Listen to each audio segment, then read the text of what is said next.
Si vous êtes encore avec la même institution financière que vos parents vous ont conseillé quand vous étiez jeune, il est peut-être temps de commencer à penser à changer ou de juste prendre une autre option pour voir c'est quoi qu'il y a de meilleur ailleurs. Aujourd'hui, on va parler de l'institution ShakePay. Une compagnie de Montréal qui a été fondée à Montréal en 2015.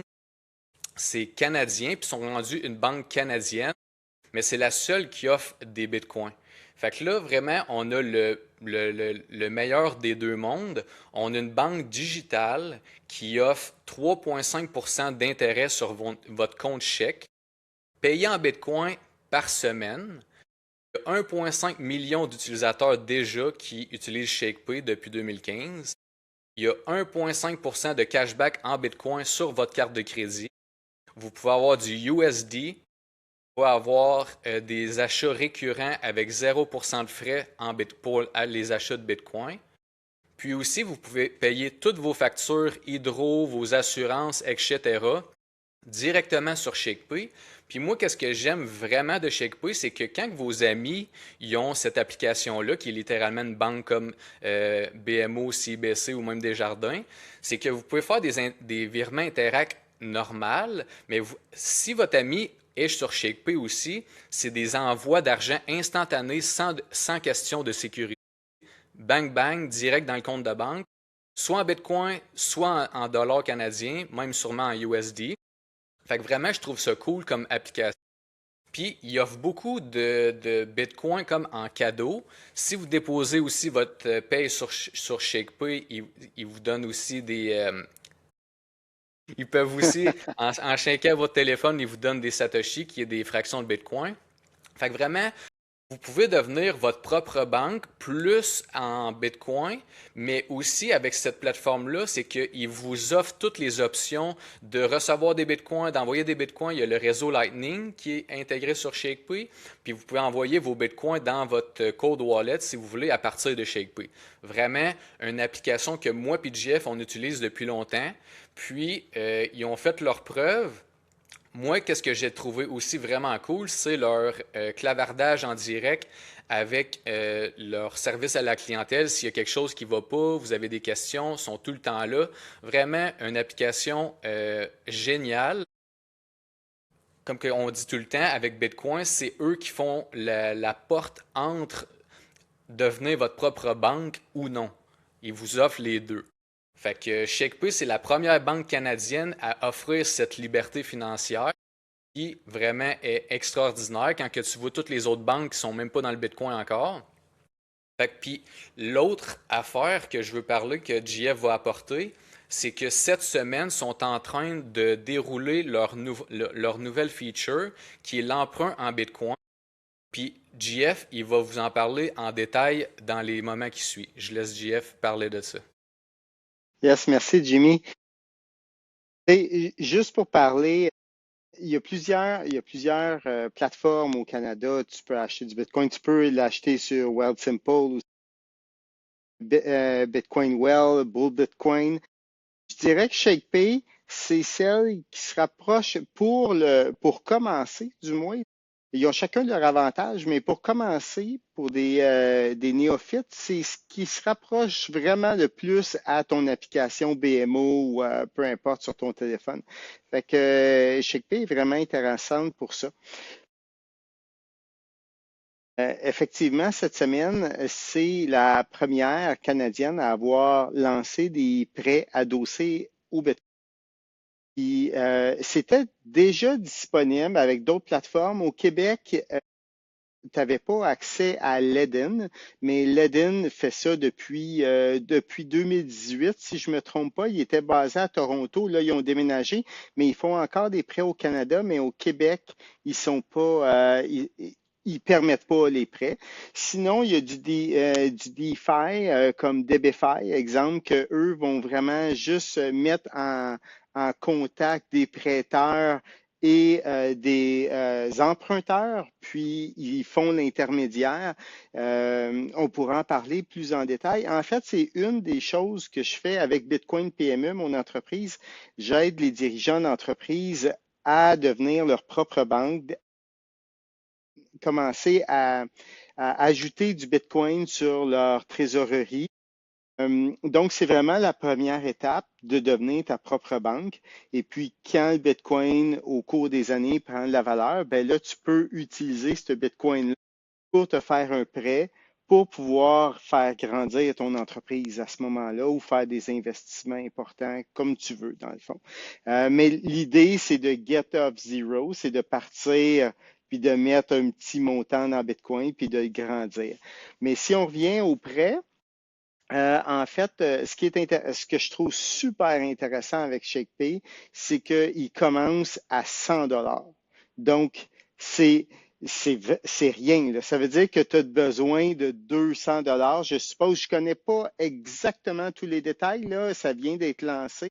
Mais ça voudrait dire que tu aurais besoin de 200 dollars en Bitcoin pour pouvoir avoir 100 dollars en prêt. Donc, ça veut dire un LVT de 50%. De ce que j'ai compris, ShakePay, le taux d'intérêt est 9,5 et puis tu le payes mensuellement, l'intérêt, mais tu ne payes pas le capital mensuellement. Donc, tu payes le capital à la fin du prêt qui est entre 3 mois et 3 ans. Donc, si tu empruntes, si tu mets 1000 dollars en Bitcoin en collatéral, tu pourrais avoir 500 dollars et puis là, ça te donnerait grosso modo 50 dollars par année à payer en intérêt à tous les mois. Si tu le prends pour 3 ans, ben, au bout de 3 ans, tu dois rembourser le 500 dollars que tu as eu en prêt.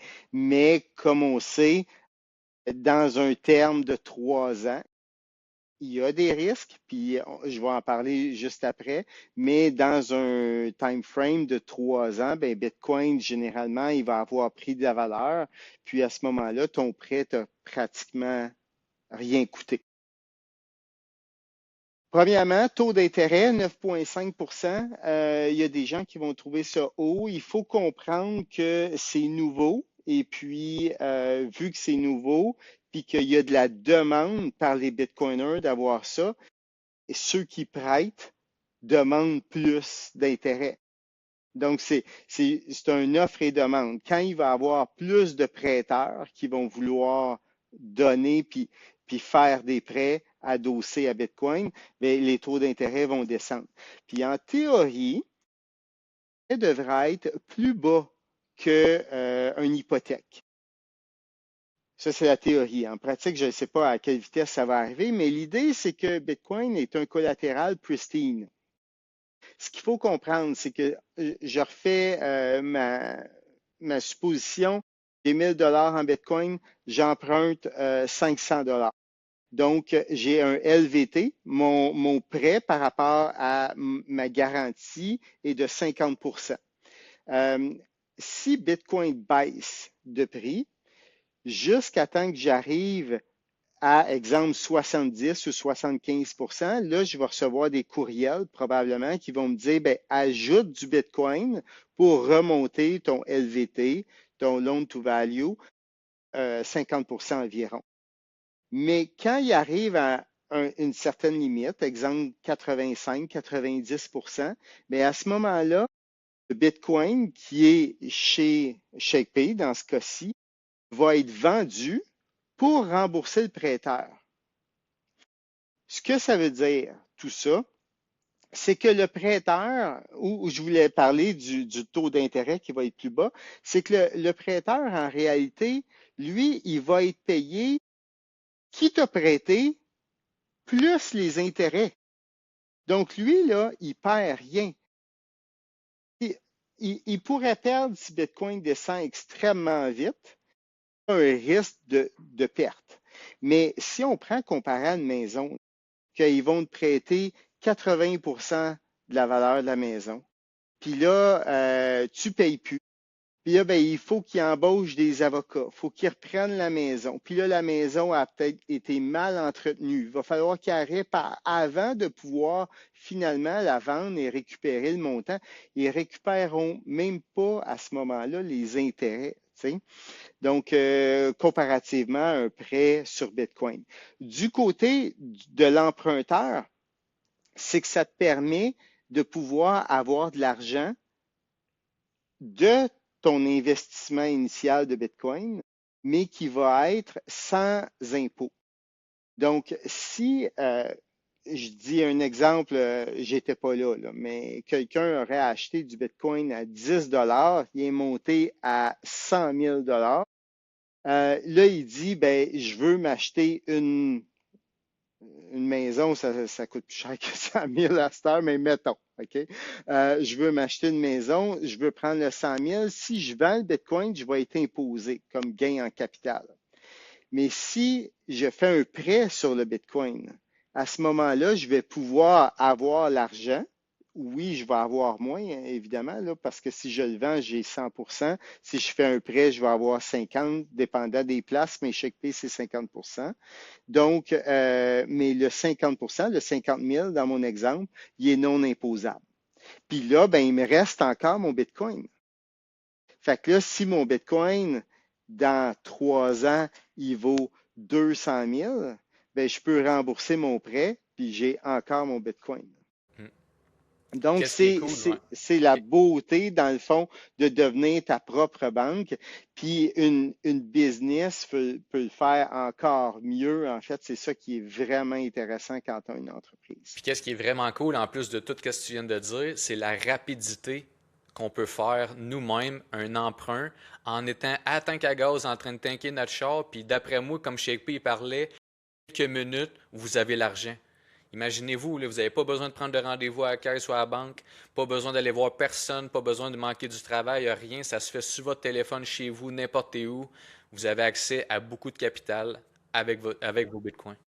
Même un 25 décembre, même un jour Ouais. férié, tu n'as pas besoin de sortir tes états financiers puis aller quêter à la banque. Non, tu as une valeur, tu as fait un bon investissement, tu as acheté du Bitcoin, tu n'y as pas touché, tu l'as gardé pendant des années, puis à un moment donné, tu veux en profiter, bien, tu peux un dimanche après-midi dire, hey, tu sais quoi?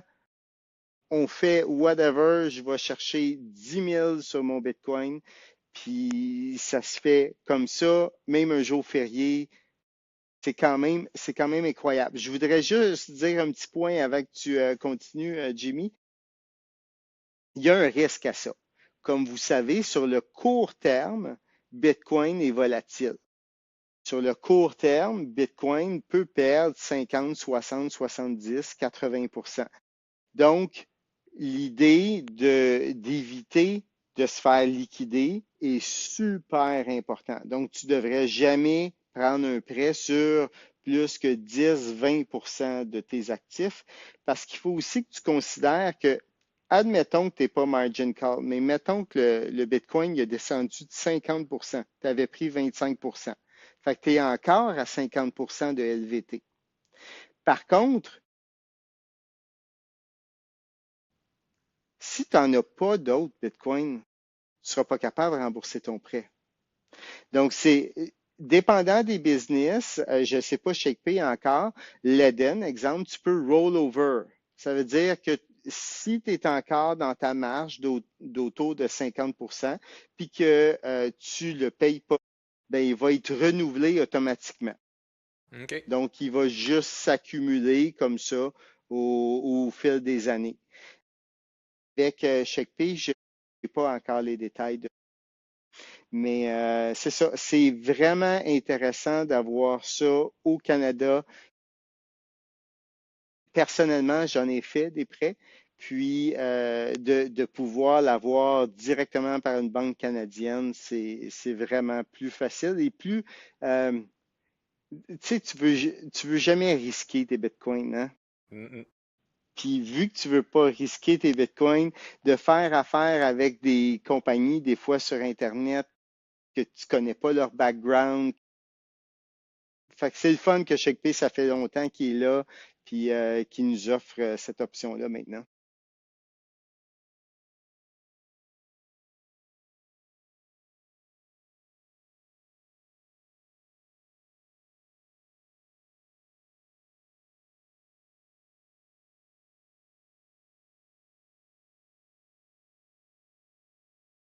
dans le podcast, il aussi il utilise ShakePay. Fait que je vais mettre dans dans la description le lien vers ShakePay si vous êtes intéressé. JF, je vais mettre son lien aussi pour sa compagnie Bitcoin PME. Pour ceux qui ont des entreprises, si vous voulez des conseils, JF, c'est sa compagnie. Puis on se revoit la semaine prochaine pour d'autres informations. Merci à tous. Bye bye.